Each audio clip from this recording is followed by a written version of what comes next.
तुम क्या अपने आप को मुगल आजम हम लोग का अनारकली समझता है बे?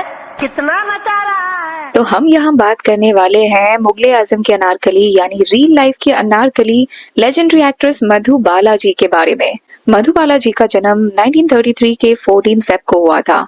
उनका असली नाम था मुमताज जशन बेगम। उनके पिता थे अतुल्ला खान जो पेशवार वैली में रहते थे और एक तंबाकू की कंपनी में काम किया करते थे। बचपन से ही मधुबाला जी को एक हार्ट डिजीज था, पर बचपन में किसी ने डायग्नोस नहीं किया और ना ही कोई ट्रीटमेंट हुआ। मधुबाला जी की फैमिली काफी स्ट्रिक्ट थी, यहाँ तक उनकी बहनें कभी स्कूल नहीं गई।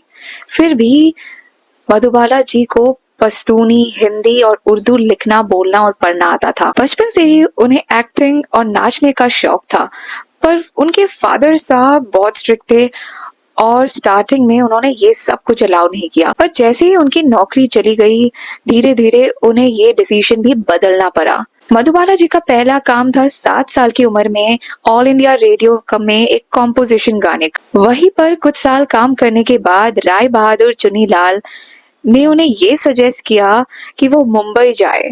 मुंबई में उनका पहला काम था as baby Mumtaz under Bombay talkies production 1942 की मूवी बसंत, जिसके लिए उन्हें महीने के 150 रुपए की सैलरी मिला करती थी। उनका काम मूवी में सब लोगों को काफी अच्छा लगा, पर बॉम्बे टॉकीज प्रोडक्शन जल्द ही मुमताज की कॉन्ट्रैक्ट ड्रॉप कर देती है क्योंकि उन्हें और चाइल्ड एक्टर की जरूरत नहीं थी।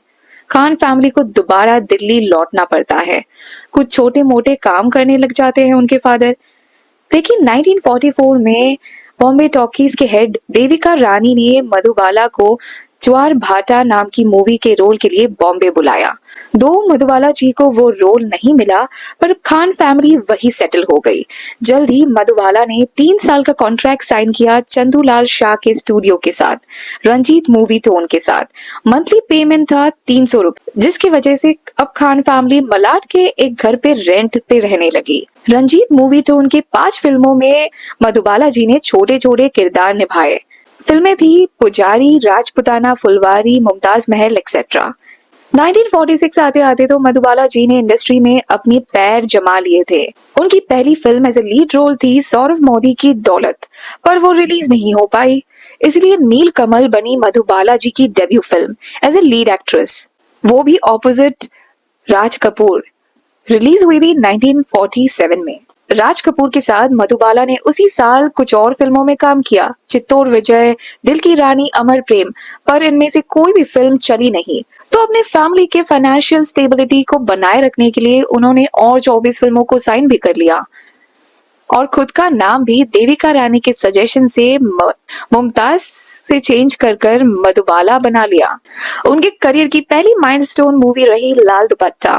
इवन मधुबाला ने इंडियन सिनेमा का पहला हॉरर मूवी भी किया था, कमल अमरोही की महल। मधुबाला जी ने कुछ रीमेक मूवीज में भी काम किया, जिनमें से हिट मूवी रही जो रीमेक बनी थी एडवेंचर्स ऑफ रॉबिन हुड की, नाम था बादल। उसमें वो ऑपोजिट प्रेम नाथ के काम कर रही थी, जो उनके पहले बॉयफ्रेंड भी थे। पर रिलीजियन डिफरेंस की वजह से प्रेमनाथ और मधुबाला को सेपरेट हो जाना पड़ा और 1951 में वो दिलीप कुमार के साथ भी रिलेशनशिप में आई और मीडिया का अटेंशन उनके रिलेशनशिप में जबरदस्त था। और as per her friends and colleagues वो समय था मधुबाला जी का सबसे खुशनुमा टाइम, क्योंकि दिलीप कुमार उन्हें बहुत खुश रखते थे। पर कुछ साल रिलेशनशिप में रहने के बाद दोनों को अलग हो जाना पड़ा एज मधुबाला के फादर और दिलीप कुमार की बनती नहीं थी।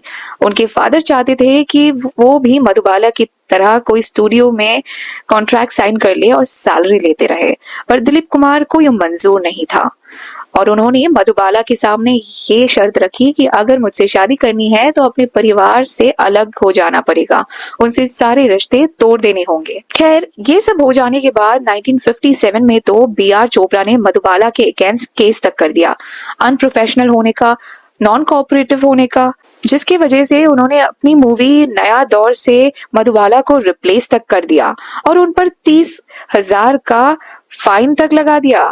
अब it was during that time कि दिलीप कुमार ने भी कोर्ट में जाके मधुबाला के अगेंस्ट टेस्टिफाई किया, मतलब गवाही दे दी। दो नया दौर के रिलीज के बाद बी.आर. चोपड़ा ने केस वापस भी ली थी, पर जितना डैमेज हो जाना था तब तक हो चुका था।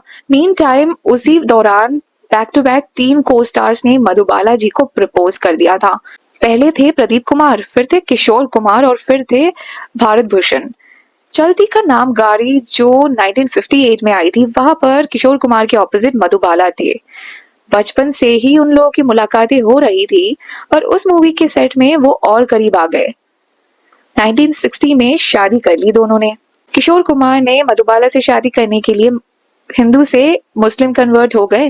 तो उनका हनीमून तो लंदन में हुआ, पर एक्चुअली में वो लोग वहां गए थे मधुबाला जी के ट्रीटमेंट के लिए, क्योंकि इतने सालों की कड़ी मेहनत के बावजूद वो अपने हेल्थ का ठीक से ध्यान नहीं रख पाई। जो उनकी बचपन की हार्ट की इशू थी वो वापस आ गई और इस बार डॉक्टर्स ने भी जवाब दे दिया था। लंदन के डॉक्टर्स ने ये बताया कि मधुबाला कभी मां नहीं बन सकती है और उनकी जिंदगी अब 2 साल ही बाकी है। मुंबई वापस आने के बाद पति पत्नी के बीच काफी झगड़े होने लगे, दोनों के बीच दूरियां तक बन गई।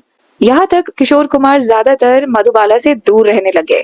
लेकिन 1960 में मधुबाला के करियर का सबसे ग्लोरियस टाइम आया, जब उनकी ब्लॉकबस्टर हिट मूवी मुगले आजम रिलीज होती है, जिसका काम स्टार्ट हुआ था 1952 में, जिसके शूटिंग की शेड्यूल इतनी ज्यादा हेक्टिक हुआ करती थी, जिसकी वजह से मधुबाला जी की तबीयत और ज्यादा खराब हो गई थी। अनारकली का कैरेक्टर प्ले करने के लिए उन्हें काफी मुश्किलों का सामना करना पड़ा था। कभी कभार जलती हुई मोमबत्तियां हाथ में लेके खड़ा होना था, लोहे की जंजीरें अपने शरीर में डालना पड़ता था। दर्द और पीड़ा और मुश्किलों के साथ इस मूवी की शूटिंग सक्सेसफुली कंप्लीट तो हुई, पर उसके लिए भी 7-8 साल लग गए। एक ऐसा भी सीन था जिसके लिए वो कई दिनों तक भूखी प्यासी रही। फाइनली 1960 में रिलीज हुई मधुबाला की ये हिट मूवी अभी तक इंडियन सिनेमा की one of the best movies में से एक है। मुगले आजम की सक्सेस की वजह से मधुबाला जी को अब कई अलग अलग किरदार निभाने का मौका मिल गया। फिर आती है उनकी रिकॉर्ड ब्रेकिंग मूवी बरसात की एक रात, देवानंद के ऑपोजिट। पर उसके बाद उन्होंने करीब 2 साल तक कोई काम नहीं किया और उनकी आखिरी मूवी रिलीज हुई थी शराबी 1964 में। 22 फेब 1969 को मधुबाला जी का हार्ट अटैक होता है, पर वो ऑलरेडी जॉन्डिस और यूरिनल इन्फेक्शन से जूझ रहे थे। एक अभिनेत्री जो एक समय सुपरस्टार हुआ करती थी, जिनके फैन फॉलोइंग देश विदेश में इक्वली थे, 1960s की हाईएस्ट पेइंग एक्ट्रेस, पर उनके पार्टीज और इंटरव्यूज को अवॉइड करने की वजह से काफी लोग उन्हें एरोगेंट भी बुलाते थे। और ये भी समझ में आता है कि दौलत और शोहरत किसी के लिए हमेशा नहीं रहती है। इतनी स्ट्रगलों के बाद भी उनको इतनी तकलीफ में इस दुनिया से गुजरना पड़ा। तो आज के लिए इतना ही। अगर आपको मेरी वीडियो अच्छी लगी तो मेरे चैनल को जल्दी से सब्सक्राइब कर दीजिए, लाइक कीजिए, शेयर कीजिए